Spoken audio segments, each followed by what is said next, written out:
Алтынбек Казалаков управляет одной из двух новых машин, которые недавно пополнили механический парк Акталинского районного управления водного хозяйства. По словам специалиста с многолетним стажем, раньше техника ломалась часто. Это влияло на сроки работы. Сейчас работать стало намного легче. Эта машина компактная, удобная, внутри есть печка, даже кондиционер. Мощность авто намного больше, чем у старых машин. Эта техника прибыла осенью. Государство всячески поддерживает и помогает фермерам.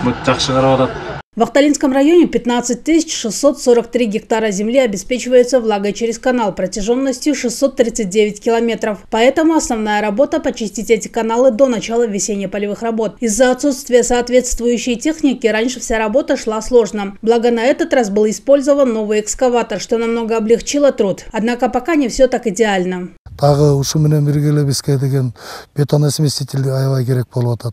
Нам бы еще бетоносмеситель. Также необходим трал, чтобы переносить тяжелую технику, так как у нас участки расположены в разброс. Кроме этого, значительно бы нам облегчил работу манипулятор. Бульдозер у нас тоже остался с советских времен.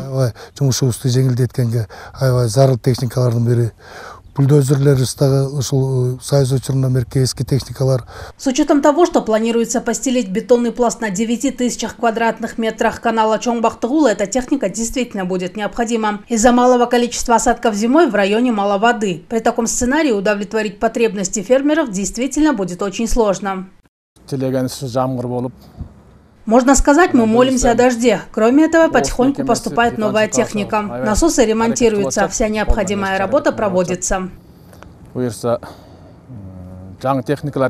К сожалению, зарплата ирригаторов очень маленькая, поэтому в областном управлении водного хозяйства не хватает рабочих рук. Специалисты, окончившие высшее учебное заведение, предпочитают заниматься частным предпринимательством. Пришло время увеличить финансовые стимулы в ирригационный сектор.